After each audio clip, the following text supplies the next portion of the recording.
Welcome to AI Technology in Government Archives. Let's talk about technology in today's library and information science professions.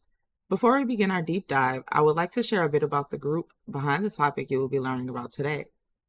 My name is Aaliyah, and my colleagues, Michael, Rosemary, Madison, and Barbara, are UW-MLIS graduate students in Professor Michelle De Silva's course, LIS 598C, Technology Fundamentals for LIS. We came together due to our interest in archival research and artificial intelligence.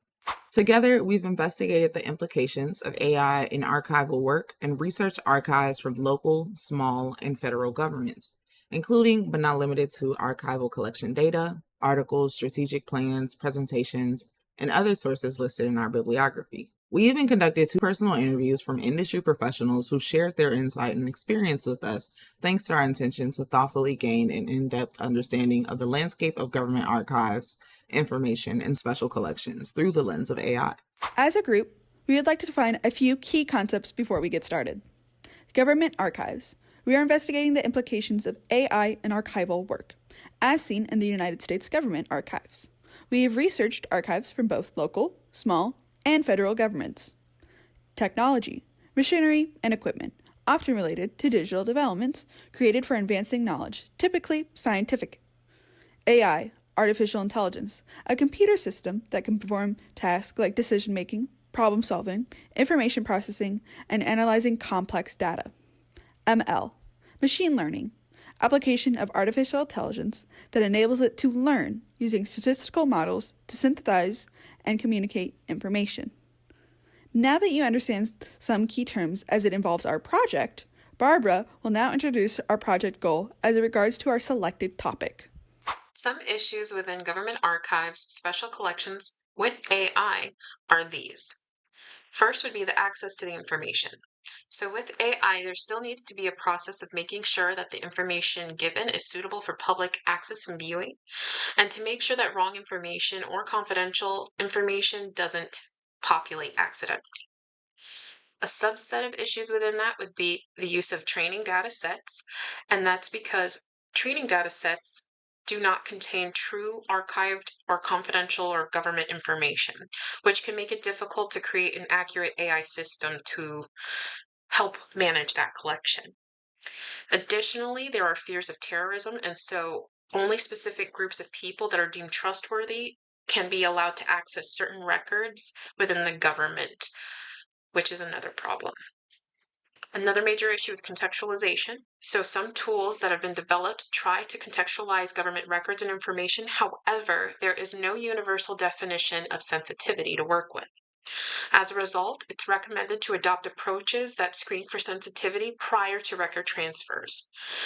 Additionally, they try to create AI systems that are smart to contextualize results retroactively to make sure that they are hideable if they are unsuitable for public viewing. Now, bias is still an issue within AI and government archives, so there has to be an agreed upon method and human element to make sure that the necessary limits aren't discriminatory. Then there are copyright issues. So some government records still require that people be on site in order to access them digitally or physically with no ability to take it home or download it. And then lastly, the issue of being accountable of AI system errors. So this is often a discouraging factor in expanding current AI systems within archives, since the outcomes of the product would fall solely on the creator. I, Barbara, interviewed Blake Robinson, who is currently a business resources librarian at Rollins College. However, he previously worked as a special collections government librarian for Florida State Library. Some of his job responsibilities were assisting genealogy initiatives, managing rare books and records, and assisting outreach and expansion programs for the information for public usage. Although he didn't use AI for that library, he does utilize his knowledge of it for his current position. Some key takeaways from that interview were, in his experience there is a risk-averse attitude in implementing AI at this time. Many concerns were regarding potential cybersecurity threats, as well as distaste for using current public AI systems. They would prefer a private and effective AI system, depending on the cost, but some are looking into Claude AI. They do, however, digitize congressional and legislative information readily and easily.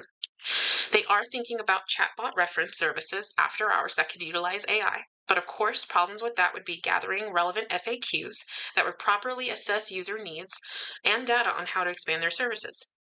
In the future, he imagines they can create better digital legislative histories and documentation regarding newer legislation. He imagines it could be automated, especially since there's already a digitization process in place. For those interested in the field, having general knowledge of AI and Qualtrics along with government or legal information is helpful in obtaining a future position combining the two areas. For our next interview, Madison will share her experience talking with Frank Rizio, the archivist at the Food and Drug Administration. In our second interview, I spoke with Frank Riccio, the FDA's archivist. Riccio, who has been in the position for about a year, comes from a history and political science background. As the FDA's only archivist, he manages materials produced by the agency at the National Archive that the National Archives won't collect. Under government regulations, all federal agency documents must be preserved, resulting in an extensive volume of materials. Riccio's department has begun integrating machine learning and AI through a software called Documentum. Initially designed for business and financial analysis, he hopes that this platform will help streamline metadata creation and accession key processes, which are currently very time-consuming tasks. However, Riccio expresses caution about fully adopting AI and machine learning technologies, as he is concerned about the ethics and security of AI in archival work, particularly because the FDA materials often contain sensitive personal information, such as social security numbers and addresses. Riccio's hesitancy reflects broader concerns about AI's ability to securely handle personally identifiable information, also known as PII. While excited about the potential for AI to assist in the future, Riccio believes any widespread adoption should be approached carefully, with thorough consideration of privacy and ethical issues. Now that we have covered the goals of our research and the information we have learned, Michael is here to share with you the results of our research and what our group has learned about this topic. For this project, our team members learned about technological trends currently impacting the information field, especially within the context of government archives.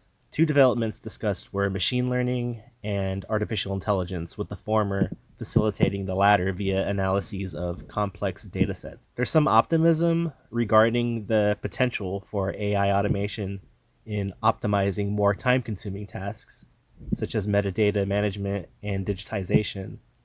However, ethical, privacy, and security concerns have so far slowed widespread adoption of these tools. It remains up to human archivists to account for bias, to ensure copyright and legal compliance, and ultimately to contextualize and provide access to archived materials. In conclusion, this has been an enlightening experience for all of us, and we would like to extend a special thank you to Blake and Frank for their time and insight. We would also like to thank Professor Michelle Da Silva for this opportunity, and we wish her the best of luck in her endeavors. This gratitude is also expressed towards our peers in the iSchool and any listener who wishes to uncover the truth about the future of AI. Thank you.